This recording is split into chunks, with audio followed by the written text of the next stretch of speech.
जिंदाबाद, युवा कांग्रेस जिंदाबाद, जिंदाबाद।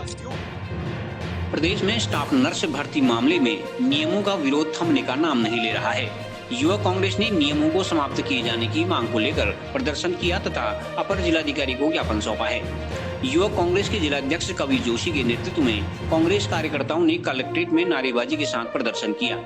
इस मौके पर उन्होंने कहा कि कांग्रेस सरकार ने अपने कार्यकाल में हजारों युवाओं को रोजगार दिया, लेकिन भाजपा ने 2 करोड़ युवाओं को रोजगार देने का सपना युवाओं को दिखाया था।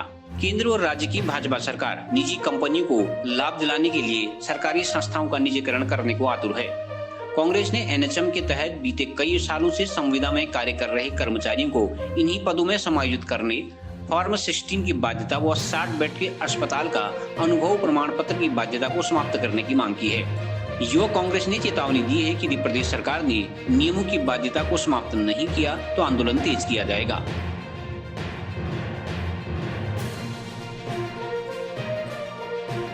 महोदय, वैसे युवा कांग्रेस हमेशा जनहित के मुद्दों को लेकर कार्य करती हुई आई है, लेकिन आज का यह मुद्दा हमारे बहुत जरूरी बन चुका है क्योंकि वर्तमान में उत्तराखंड सरकार ने उपचारिका स्टाफ नर्स के पदों हेतु 1238 पदों पर भर्ती तो निकाली है, लेकिन वर्तमान में 15,000 से अधिक युवा इस पद के योग्य हैं।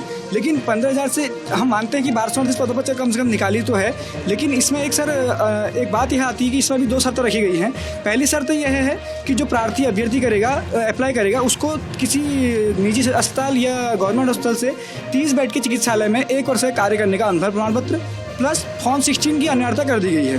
लेकिन सर, इसमें दिक्कत का विषय यह है कि अनुभव प्रमाण पत्र तो हम ले लेंगे क्योंकि जिन व्यक्तियों ने काम किया है अनुभव प्रमाण पत्र दे रही है हॉस्पिटल, लेकिन दिक्कत यह करती है कि फॉर्म 16 वो नहीं देते हैं क्योंकि निजी अस्पताल TDS नहीं काटते क्योंकि उनकी अपनी मजबूरियाँ हैं। वो आप समझते होंगे क्या मजबूरियाँ हैं, क्योंकि उन्होंने जो अपना दिखाया होता है बिल में कुछ और दिखाया होता है, लेकिन वो लड़के नियुक्त किए होते हैं। दूसरी बात है, फॉर्म 16 न देने की वजह से वो अप्लाई नहीं कर पाएंगे। तो यहाँ इतने सालों से इंतजार कर रहे हैं हमारे जो बहनें हैं, भाई हैं, उन्होंने BSc नर्सिंग करवाई है हम लोगों ने पैसे खर्च करवा करके, और उसके बाद ये देखिए कि जो डिग्री है अर्हता रखते हुए भी फॉर्म नहीं भर पा रहे हैं। तो हमारी मांग है सबसे पहले कि फॉर्म 16 की अनिवार्यता रद्द हो। और दूसरा, आपको पता है कि पहाड़ में स्थिति ऐसी नहीं है कि 30 बेड का अस्पताल आपके पास उपलब्ध हो। गिने चुने देहरादून, हरिद्वार, नैनीताल से लेकर निजी अस्पतालों में सुविधा उपलब्ध है, लेकिन जो दूरस्थ में जैसे आप ये कपकोट जैसे क्षेत्र में अपना 1 साल की ट्रेनिंग की है उस व्यक्ति ने, तो वो अर्ह नहीं हो पा रहा है। तो हम चाहते हैं कि दोनों मांग निरस्त हों। और एक और अन्य मांग यह है कि जो संविदा से जो 9 साल से काम कर रहे हैं राष्ट्रीय स्वास्थ्य मिशन के तहत, उनको क्या कहते हैं कि जो अपना नियमितीकरण का इंतजार कर रहे थे, उनका जो भरोसा है वो टूट चुका है, क्योंकि इसमें उनको समायोजित किया जाता तो कहीं ना कहीं उनके लिए एक अच्छी पहल होती। आज हमने यहाँ पे जो ANM GNM की जो पोस्ट निकली है उनका अनुभव मांग रहे हैं। 9 साल से वो लोग काम कर रहे हैं। उनको आज 30 बेड वाला सर्टिफिकेट मांग रहे हैं। उनका 30 बेड वाला अस्पताल का जो अनुभव यहाँ पहाड़ के हिसाब से 30 बेड का अस्पताल यहाँ है ही नहीं, तो वो अनुभव कहाँ से देंगे। इतने साल से वो नियमित हम स्थायी हो जाएंगे करके लगे हैं, तो आज वो नहीं हो पा रहे। आज हमारे देश का किसान सड़कों पे है और युवा बेरोजगार रोड पे भटक रहा है। तो इसमें सरकार को कुछ इनके लिए उचित निर्णय लेना चाहिए और सोचना चाहिए। जैसे कि पूरे उत्तराखंड में आज बेरोजगार का स्तर चरम पर है और कुछ समय पहले 1238 पदों में जो नर्सिंग की पोस्ट आई हैं, उनमें जो फॉर्म 16 और 30 बेडों के चिकित्सालय का जो एक सर्टिफिकेट मांगा है सरकार द्वारा उस भर्ती में योग्य लोगों के लिए, तो उसकी ये मांग है कि इस सर्टिफिकेट और फॉर्म 16 को जो मांग है उसको निरस्त किया जाए, ताकि पहाड़ के और यहाँ के जो दूर दराज के हमारी भाई बहनें हैं उनको इस भर्ती में मौका मिल सके और वो लोग कहीं ना कहीं अपनी जीवन यापन के लिए इस पोस्ट में भर्ती हो पाएँ।